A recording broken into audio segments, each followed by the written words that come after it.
Salut l'équipe. Aujourd'hui un tuto outillage.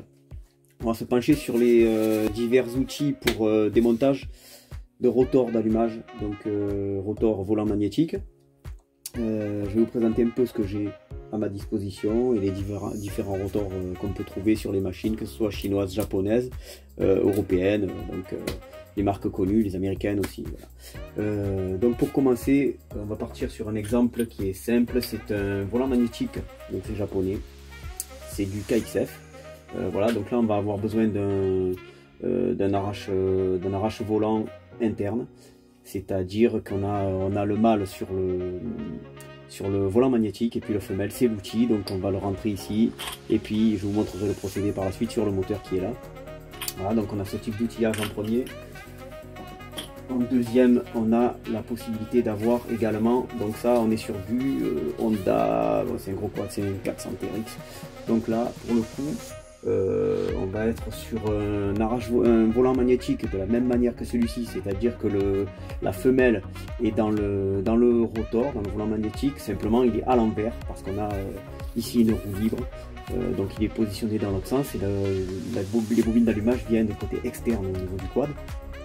Donc pour ce faire, on va avoir ici besoin du même type d'arrache volant que celui de ce moteur là qui est un iTrack 90, donc un Inai. Voilà, donc je vais vous présenter l'outillage spécifique après. Hop. Ensuite on va avoir ce type d'arrache qui va être, on va dire, polyvalent. Donc là on est sur un arrache volant, enfin un arrache qui peut faire arrache roulement, il peut faire pas mal de choses, c'est un arrache polyvalent. Donc ici on va le placer dans le volant magnétique. Ici il passe pas forcément dans tous les moteurs, donc celui-ci il va falloir en avoir plusieurs tailles et on ne pourra pas forcément l'utiliser pour tous les moulins, simplement parce que il y a des moments où sur certains moulins on n'arrive pas à passer les griffes. Donc c'est un arrache à griffes tout simple. Celui-ci c'est un Facom, on peut en acheter des pas chers et avoir différentes tailles pour pouvoir se dépanner. Qu'est-ce qu'il y a d'autre? Alors après on a encore un truc ici, ça c'est du polyvalent aussi. On a une patte un peu plus ou moins avec des espaces excentrés ici, ça c'est le poussoir, donc là on va vite parce qu'en fait celui-ci il est franchement pas super. C'est soi-disant polyvalent mais ça arrache pas tous les rotors.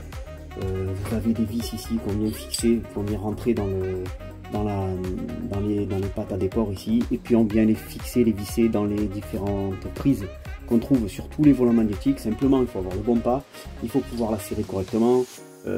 Moi balancer la pétoire derrière sur un truc comme ça vissé dans le volant magnétique, c'est que je suis pas trop fan, donc franchement je l'utilise que très rarement et je vais pas dire je le déconseille parce que ça vaut pas cher. C'est toujours cool de l'avoir, ça peut dépanner, mais c'est franchement pas le plus utile et on peut s'en passer. Ouais. Moi je m'en suis passé pendant des années et au final j'ai utilisé 3-4 fois, j'aurais pu utiliser autre chose. Voilà, celui-là on oublie, et puis là on va avoir tout ce qui est donc arrache volant pour les filetages de ce type là, c'est à dire que là on va venir avec l'outil directement se visser, donc de la même manière que celui que j'ai montré au précédemment, comme on va venir se visser dans le volant et puis mettre un coup de pétoire ou de... Bon, certains mettent la pétoire, d'autres non. Bon, moi je mets la pétoire. Quand on est bien serré, il n'y a pas de raison qu'on cause des dégâts.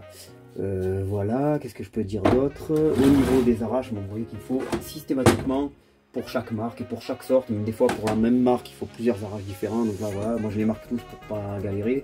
Là j'ai du KTM, là j'ai du YAM, mais du vieux. Ici j'ai du 800 RZR, enfin beaucoup les machines avec lesquelles je travaille régulièrement. Tout ce qui est RMZ, CRF, KXF, tous les KTM, bon ça forcément je les ai tous. Après c'est vrai que c'est un investissement.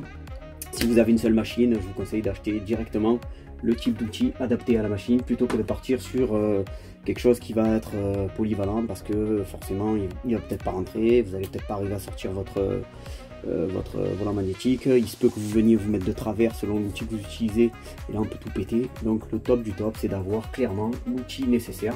Vous allez sur la fiche technique, là ici pour le coup on est sur du KTM, c'est un 26 par 10, donc vous avez simplement à chercher en fonction, à savoir qu'il y en a avec du pas à droite et du pas à gauche, donc il ne faut pas se planter.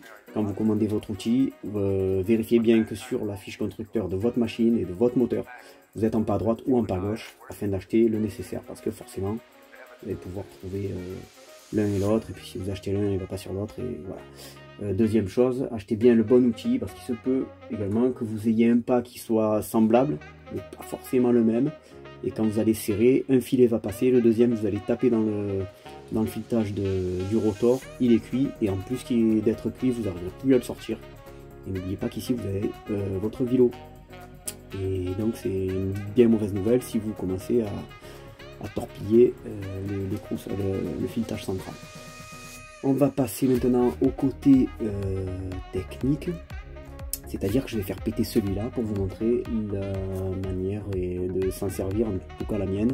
On fait d'abord péter l'écrou de vilebrequin ici. Moi pareil, je le fais sauter à la pétoire. Attention, là pareil, certains sont pas à droite, d'autres sont pas à gauche. Ici on est en traditionnel, mais attention à ça, se référer soit à la fiche technique de la machine, soit jeter un œil sur les 3 premiers filets. Si vous n'êtes pas trop deb, vous allez vous rendre compte que le filet par à droite ou par à gauche, à ce moment-là, ben, vous serrez, vous desserrez, quoi. Voilà. Et puis voilà, ben, écoutez, c'est parti,